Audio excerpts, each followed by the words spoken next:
I believe that aging is the aggressive pursuit of comfort.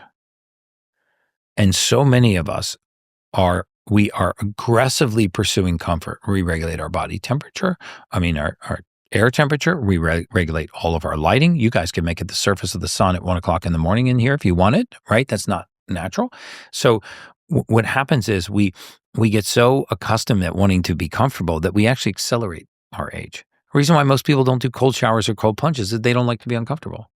Right? They won't take that 3 minutes to do that. So you're saying that I'm shortening my life by not taking cold showers. Because I do like to be comfortable. I mean, that's the one thing. But I don't see the benefit of why should I be going outside when it's really cold without all these jackets on? How is that going to benefit me? Yeah, so let's talk about that. Yeah. I mean, how does the body strengthen, right? First of all, there's a process in the body. It's called hormesis, or a hormetic stress. This is a stress that you apply to the body that the body strengthens in response to. So let's just talk about what happens when you expose yourself to cold temperatures or cold water.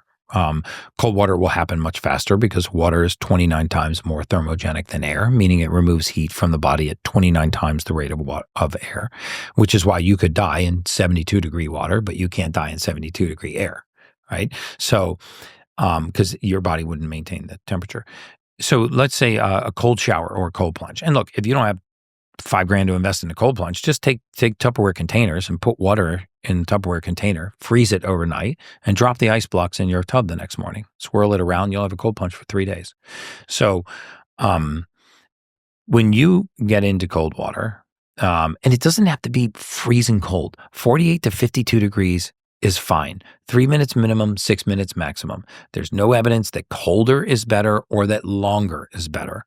Remember, we're not trying to cold adapt the body. We're trying to cold shock the body. We're trying to stress it and have it respond, right? This is why we don't lift weights for 4 hours every day. We lift weights for 30 or 45 minutes, and you get a nice hypertrophic response, and you strengthen, and you don't overstress the body.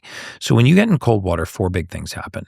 You get a peripheral vasoconstriction, and this drives all of the blood into your core, liver, lungs, pancreas, kidneys, brain. That's very good for you. You get an immediate activation of something called brown fat, which is a special type of fat in the body that exchanges a calorie for a measure of heat. It actually will take a calorie and turn it into heat. Okay, so it increases your caloric expenditure. This is very good. And then you release something called cold shock proteins. These are reserved proteins in your liver that flood the bloodstream when you get into cold water. These cold shock proteins are magic. We're only really now starting to realize the benefit of cold shock proteins. There's a couple I've been down the rabbit hole on called LIN28A and LIN28B.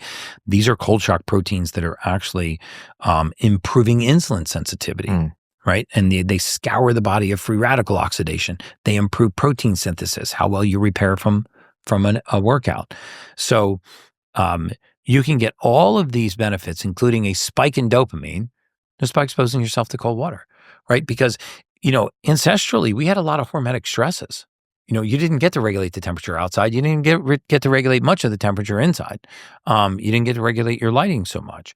And so having the body go into these different environments is very, very good for you. You actually build, you strengthen the body.